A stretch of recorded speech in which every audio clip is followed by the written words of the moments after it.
Christian, I am your father. Wait. I'm Rick Stafford, clone trooper, and the true Aquaman. I'm here to rescue you. Aren't you a little tall to be a clone trooper? Well, to my friend Daniel Logan, yes. But for you guys, no.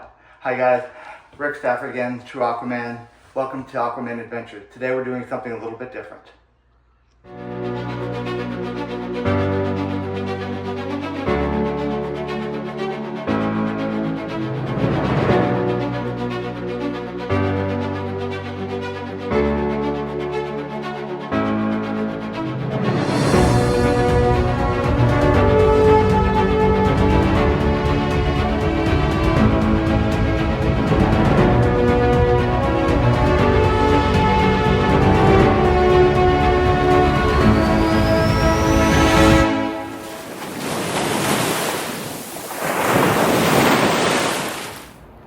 Hey everybody, again this is Rick, true Aquaman, and today, again, as I said before, we're doing something a little bit special today. So this year marked the 20th anniversary of Revenge of the Sith, and that also means one other thing. That means it marks the 20th anniversary of the day my son, Christian Stafford, passed away. And it was because of him that I got into cosplay in the first place. And my very first troop, or very first outing as a cosplayer, was as a clone trooper at the premiere of Revenge of the Sith in Miami. So today is a little bit special, and I hope you'll join me on this adventure as we go and witness, again, the Revenge of the Sith. Now today, unlike 20 years ago, we're in Orlando at the Fashion Square Mall, and we're going to be watching the movie here because going all the way back down to Miami might be a little bit too much for today, but I am still wearing the same shirt that I wore, and just like as I promised Christian 20 years ago that I would take him to every Star Wars movie, I'm going to continue to hold that promise. And today, we're going to go see Revenge of the Sith. So let's go.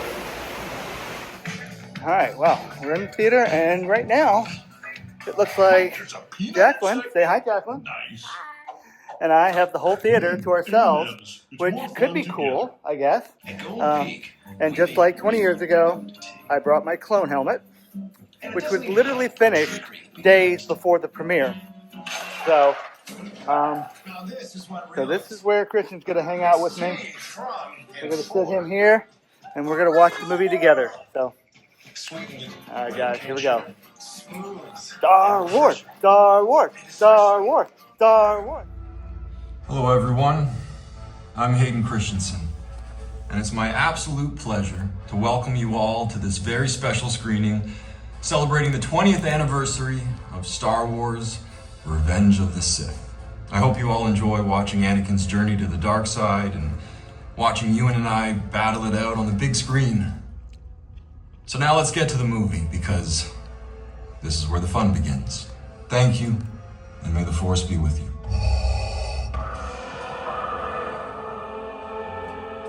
Lord Vader, can you hear me? Yes, Master. Where is Padme? Is she safe? Is she all right? It seems in your anger, you killed her. I couldn't have. She was alive. I felt it.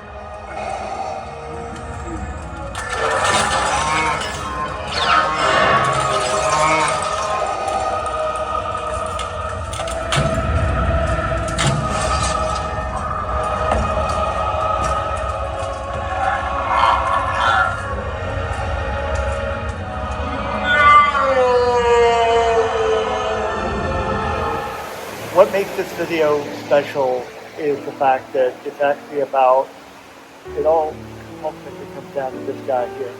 Now this is, and for those of you who don't know, I lost my son Christian to cancer 20 years ago. He passed away on March 6th, 2005, which would make it 20 years ago. And while he was in the hospital, he became an uber fan of Star Wars and started watching all of the movies. Now, up to that time, all of the movies that had been out were all the way up to the Attack of the Clones. So he had been put on hospice when we heard about Revenge of the Sith coming out. And I promised Christian that I would take him to see the movie. But it was touch and go, and he didn't make it. Obviously, he didn't make it. So the 501st, which is the group that does costuming with the intent of doing charity work, agreed to first come and visit him, but unfortunately he passed away before he was able to be seen. And from there, they then in turn became his honor guard at his memorial service. In April of 2005, the Florida Garrison contacted me with the story of Christian Stafford, an 8-year-old child who had been diagnosed with leukemia. Star Wars became his escape. It became a method for him to escape the reality of what he was going through. All right, you ready? Yes. All right, take a look. Wow. Take it out of the package.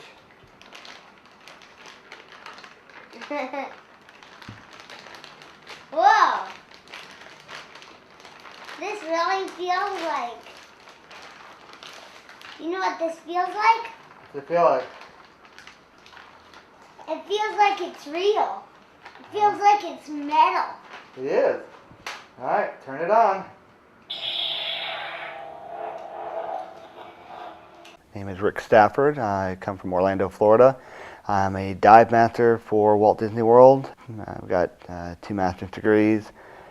I'm also a fitness instructor for a boot camp program that's run down in Central Florida. I get a call. The doctor did a simple blood test and said, don't pass go, don't collect $200. You either have Shands, Arnold Palmer in Orlando, or Wolfson's Medical Center in Jacksonville to get him to right now, because it appears he has leukemia.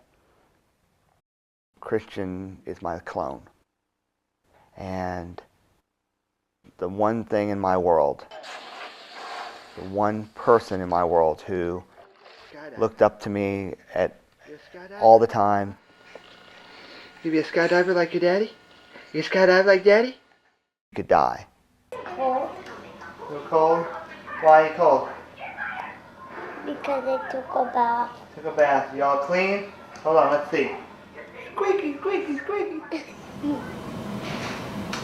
morning, Christian.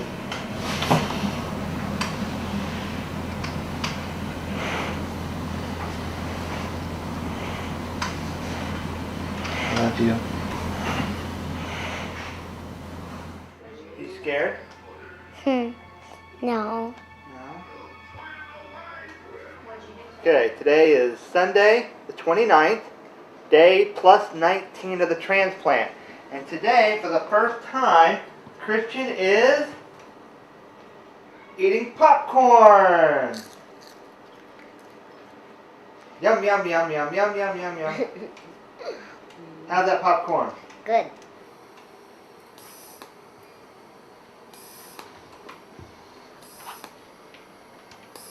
Tell me about his passion for Star Wars and his love of all things Star Wars. Well, the movies were coming out, and I figured, growing up, I had watched Star Wars. Daddy gets to give his son some legacy here of his own childhood loves. And started showing the movies, and he started really, really liking what he saw. Hi. Hi. What are they doing? Watching a movie. What are they doing on your arm? What? What are they doing to your arm? Pumping it. Can we get your temperature, Christian? Then he said, I want to look like a Jedi. And so I had to go out and get him a costume.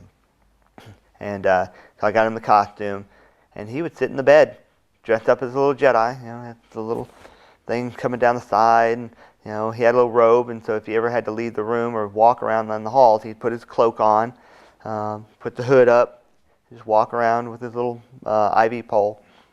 He just became like a sponge to Star Wars, and so I kept feeding his desire because, you know, I didn't know how else to keep his mind off of the reality of what he was going through, because this little boy is pinned up in a room that's, you know, 10 feet by 12 feet for days and days and days. And the isolation was for his protection because his immune system was beaten down by the chemo to the point of him being susceptible to anything. You know, when you're in that environment, you have to do that. Otherwise, you will go nuts. I wonder if it did I take that. Huh? I wonder if it did. Oh, I know it did. Here, throw it down. His condition, I'm assuming, at that point worsened. Yeah, we after the bone marrow transplant, we kept expecting. We knew there was going to be a period of a downslide in his condition. You know, he had started to get some hair back right before the bone marrow transplant. Then with that round of chemo for the bone marrow, it completely wiped out everything. And that's when we found out that the leukemia had been hiding again in his system. And this is when the doctor told us that he was not going to make it, that he was now going to be a 15%er. And that was very hard. He never knew he was going to die. We never told him he was going to die. I did not need him to have that fear. But at the height of the ordeal, when after we had been told that he was not going to make it, when everything seemed so dark and so hopeless, a huge box showed up. We bring it in the room, we open it up, and inside is a letter from Lucasfilms. And underneath this cover letter is a signed picture by George Lucas. And he signed that for you. And inside the box are Legos and clothes and Pez dispensers and all these Star Wars paraphernalia.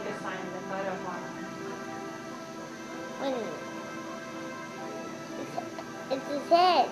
Yeah. That's what I was looking for. His head, we brought it too.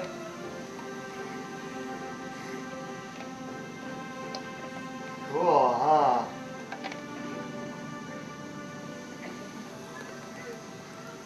A mini saber. Just like yours. And how do you view that corporate entity? I mean, in that kind of framework. I thought it was an amazing thing. You know, it's one thing to just send maybe a signed picture, but to have somebody go through the warehouse, pull things off of shelves, put them into a box, pay the postage, and mail it to a little boy on the other side of the country, just because somebody said this little boy has cancer and likes Star Wars. And I was very, very proud to write a thank you letter to them. It meant a lot to me to let them know that what this meant to us. Okay, what do we have? I have my Star Wars spaceship. How long did it take us to make it? I forget. 6 hours and 34 minutes. And then that package was then followed up by another package from LucasArts.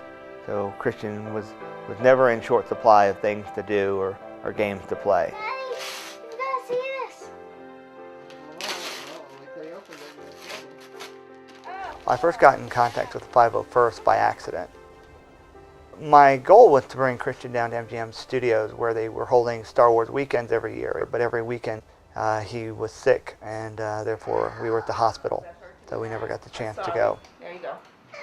The button was not. Okay. So I was forced to bring an alternate version of Star Wars Weekends to him. While doing research for Star Wars Weekends, I noticed the parade, and I noticed a lot of stormtroopers in the parade. And at the bottom of the picture was a caption that said, Florida 501st Garrison. And this was going to be my answer to bringing Star Wars characters of different varieties to Christian. I knew this was getting close to the end of Christian's life, and so I had to act fast. So I contacted the members of the Florida Garrison and requested their help. And I was thoroughly shocked by how quickly they responded. Did a good job, buddy. Excellent job. The 501st, we're going to present him with a certificate making him an honorary member, as well as a helmet and a blaster. So that was all planned. We were all ready to do it. He started not responding as well to the medications anymore, and he was becoming more and more tired. And the morning of March 6th, which was the weekend before the troopers were going to show up, he woke up that morning not able to open his eyes. And he was very upset about it. And he kept asking me to bring him something that would keep him awake. You know, and he's like, "Daddy, can you give me something to keep me awake? I'm so sleepy. I'm so sleepy." So we tried to get him something, and we just couldn't keep him up very well. And the hospice nurse came and took some vitals on him, and then took us aside and said, "This is probably the day." What goes through your mind at that point when someone tells you that?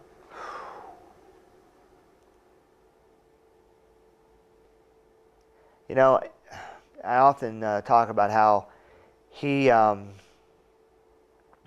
was so considerate, even on the day that he chose to pass away, that he made sure it was no major holidays. No, it was not anywhere near anybody's birthday. It was just a day, and it was a beautiful day. And then as the evening came on, he probably about 6 o'clock,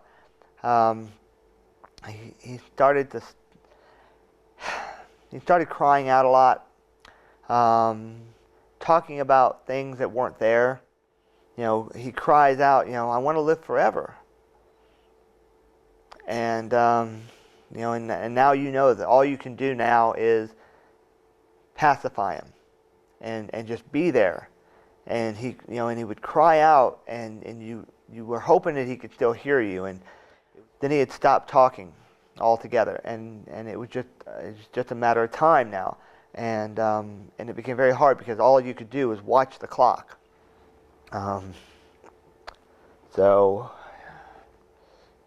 when he finally, the last breath left his body, you know, I had my hand on his chest, so I was able to actually, you know, witness his last beat.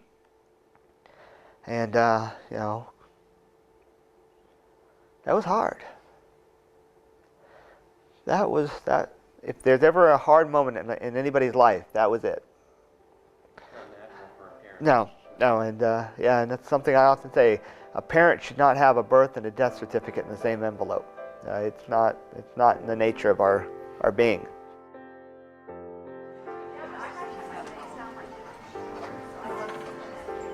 Well, knowing Christian the way I did, I know he would prefer to have people happy about the time they spent with him, and he would want to show off the things that he did. And hence came forth the celebration of life ceremony. Well, instead of everyone being sad, it was a celebration of life, showing off his Lego collections, his Star Wars collection, and his artwork, a video, and some of the other things that made up who Christian was. It was a showing of everything that was Christian. I got involved with this project about a month ago. Christian Stafford is 8-year-old diagnosed with leukemia, terminal leukemia, and we had been asked by his father, Rick Stafford, to do an event in Ormond Beach up there. About 20 of us had gotten together, and we were prepared to do it in Christian past before we were able to provide that for him and the family. A call went out to try to visit Christian in the hospital, and I felt it was very compelling to go help Christian out in his plight, but we didn't arrange the visit in time to see him while he was actually in the hospital, so I felt it was imperative that I go to the celebration for his life. I got together with the local squad leader for the Florida Garrison. We discussed making the stormtroopers his honor guard at his celebration of life ceremony. On the morning of the ceremony, I saw people of all shapes and sizes pouring out of vehicles with boxes, crates, and bins just full of armor parts. It was an amazing sight, especially for a layperson. The troopers were actually in a formation outside the chapel doors, and as people walked up, they would open the doors for them. During the actual ceremony itself, the troopers marched in a formation, and two of the clone troopers then presented a helmet, blaster, and certificate making Christian an honorary member of the Florida Garrison. flak, blaster, and clone trooper helmet that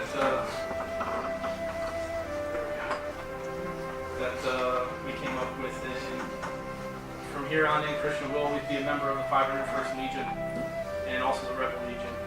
Thanks, guys.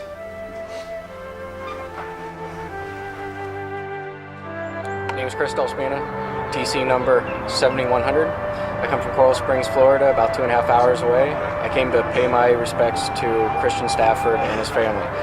And I would just like to have this opportunity also to announce our fallen trooper and an honorary member of the Florida 501st Garrison, TC number 1219. And he's also an honorary member of the 501st Clone Trooper Detachment. We're pleased to have him and salute you, your fallen brother. And he never gave up the fight, not even at the very end. His body failed him, but his mind was always sharp. He wanted to live forever, and those were some of his last words, "Why can't I live forever?" And I don't think he realized that he is living forever in all of us. We get to walk around every day thinking about him, knowing about him, and that in itself allows him to live. He will forever be a hero. And I love you, Christian. I always will. Thank you.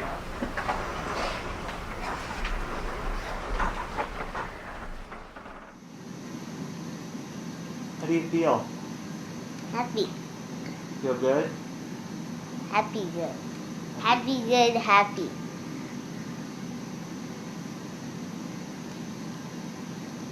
You know I love you?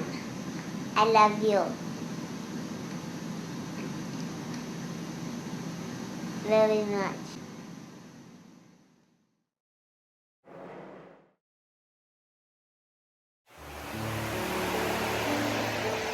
Now from that, I wound up getting a kit at the memorial service of a clone trooper.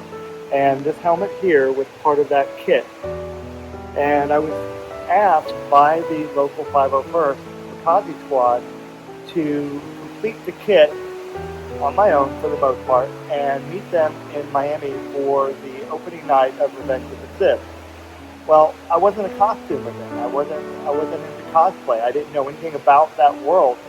And here I was being asked to jump in. The closest I had come was wearing a Jedi Master outfit when I worked with my son in the hospital doing Jedi training because he wanted to become a Jedi. And so I facilitated that while he was in the hospital. And then, so now I'm being asked to put on a costume and wear it in public. So I did everything I could, spent the next week, a few weeks after getting the kit, putting it together the best I could, and finishing it on the day before the premiere. And then went to Miami without any understanding of what I was getting involved with. So once I got to Miami, my whole world was changed. We got to see the movie at 7 o'clock, which was known at the time as the manager's preview. And I had my son Christian here, and these are his ashes, by the way. This is an urn. Make sure you guys can see. And this sat in the cup holder next to me while I watched the movie during the preview. And then after that, I suited up for the first time in the clone trooper armor and was asked to lead out the event as a clone, which again was my very first time in public in cosplay. And from that moment forward, I was officially a cosplayer.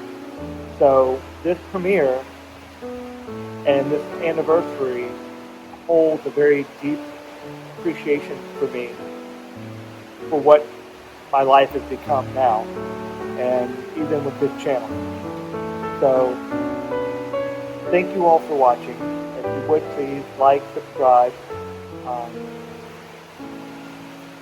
It means the world to me to continue doing this because My son never got to grow up, and so I've decided, why should I? So I plan on being a cosplayer and hopefully Aquaman for many years to come. So, alright guys. I know this is a different kind of a video. Hope you enjoy, and I'll see you next time.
Please subscribe, hit the notification bell, and leave a comment.